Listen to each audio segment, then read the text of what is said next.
आपका हमारी आध्यात्मिक यात्रा में हार्दिक स्वागत है। आप सुन रहे हैं शिव महापुराण, जो सनातन धर्म के ही अनमोल ग्रंथों में से एक है। इस श्रृंखला में हम आपके लिए ही इस दिव्य ग्रंथ के प्रत्येक अध्याय का शाश्वत पाठ प्रस्तुत करेंगे। आइए इस ज्ञान और धर्म की ही यात्रा को आरंभ करें। भगवान महादेव की महिमा और उपदेश से ही सजी इस पावन कथा के साथ ही ओम नमः शिवाय। और शिव अवतार वर्णन। नंदीश्वर बोले कि हे तात, अब परमात्मा शिव के उस अवतार को कहता हूँ जो सूर्येश्वर नामक सोम में उसके बड़े भाई को सुखदायक हुआ है। ध्यान देकर सुनो। व्याघ्रपाद का पुण्य उपमन्यु जो कई जन्मों से सिद्ध होकर इस जन्म में भी फिर कुमारपन को प्राप्त हुआ, अपनी माता सहित अपनी मामा के घर रहा करता था। बस वह बड़ा ही दरिद्र हो गया था। उसे अपनी मामा के घर का बहुत थोड़ा सा दूध पीने को मिलता था, जिससे उनके दूध की इच्छा बनी रहती थी। वह बारंबार अपनी माता से दूध मांगता, परंतु माता के पास दूध कहाँ। दरिद्रता से ही पूर्ण उस तपस्वी ने माता के घर के भीतर प्रवेश कर एक उपाय विचारा। तनों से बिनने से जो बीज मिले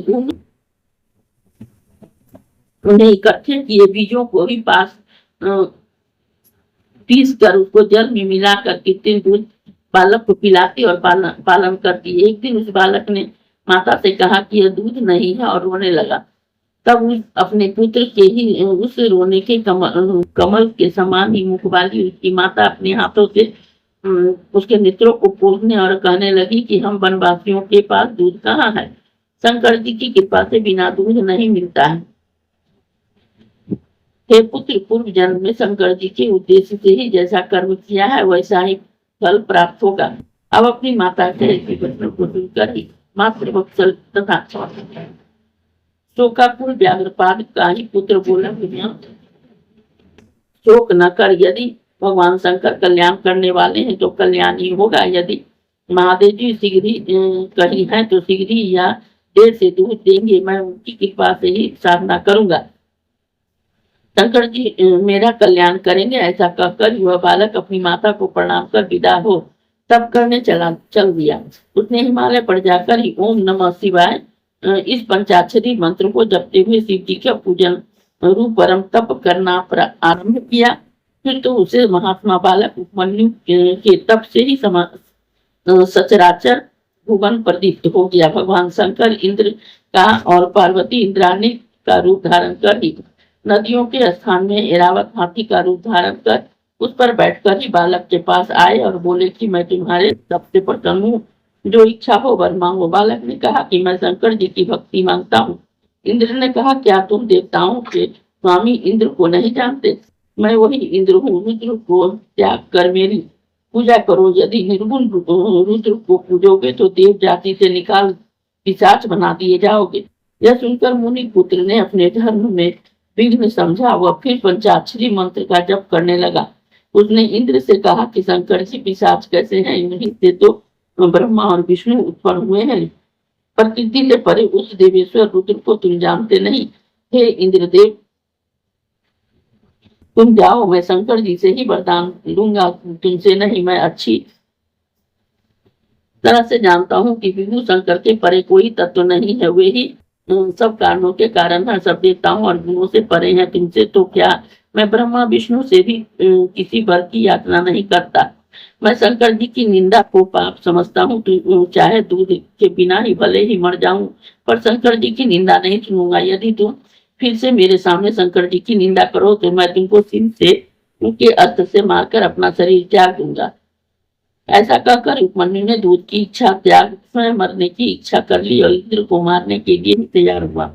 उसने भस्म उठाकर उसे अघोर मंत्र से ही मंत्रित कर ही अपने इष्ट देव से युगल चरणों से ध्यान कर उसमें अग्नि स्थापित की और इंद्र पर छोड़ दिया। परंतु वह इंद्र तो थे ही नहीं, वह साक्षात शंकर थे। शंकर जी ने ही तत्काल प्रत्यक्ष उस ब्राह्मण को दर्शन दिया और हजारों दूध की उसके तथा दही और समुद्र तथा अन्य भक्ष्य भोज्य पदार्थों को समूह उसे दिखाए।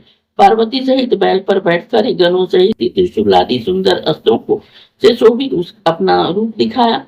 आकाश में धुंधी बजने लगी, फूलों की वर्षा हुई। ब्रह्मा, विष्णु और इंद्रादि देवताओं ने दिशाएं व्याप्त हो गई। यह देखकर उपमन्यु शिव जी को दंडवत करता हुआ पृथ्वी पर लेट गया। फिर तो भगवान शंकर ने जाओ आओ आओ ऐसा कहते उसे बुलाया और मस्तक छू कर वर देने को कहा। उपमन्यु ने शंकर जी की स्तुति की। शंकर जी ने उसे उठाकर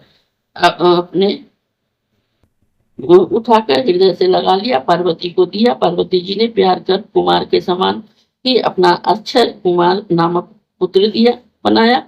शिव जी ने क्षीर सागर के ही समान ही स्वाद युक्त उसे एक अनश्वर सागर दिया। महादेव जी और पार्वती ने उसे और भी बहुत से दिव्य वर दिए। उसने वह शिव जी की पराभक्ति से मांगी। शिव जी ने उससे मांगने के अनुसार ही अजर अमर और सर्वदा दुख से रहित अपनी भक्ति की उसे अच्छे गोत्र किया। साथ ही यह भी कहा कि मैं तुम्हारे आश्रय के निकट ही सर्वदा स्थित रहा करूंगा।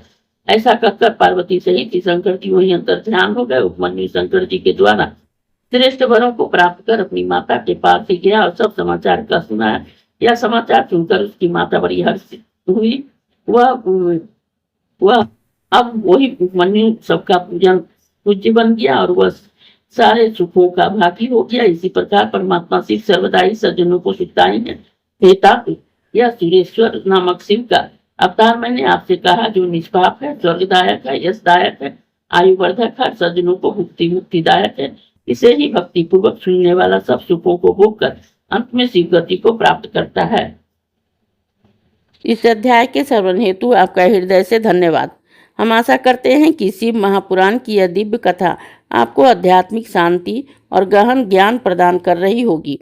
कृपया अगले अध्याय के लिए हमारे साथ जुड़े रहें और अपने सुझाव एवं भावनाएं कमेंट के माध्यम से अवश्य साझा करें। धर्म, भक्ति और ज्ञान की इस पावन यात्रा में आपका साथ हमारे लिए अत्यंत मूल्यवान है। ओम नमः शिवाय। यदि यह प्रस्तुति आपको पसंद आई हो, लाइक करें, कमेंट करें, सब्सक्राइब जरूर करें, बेल आइकॉन दबाना ना भूलें ताकि अगला अध्याय आपसे छूटे नहीं। और इस पावन ज्ञान को ही शेयर करें अपने परिवार और मित्रों तक।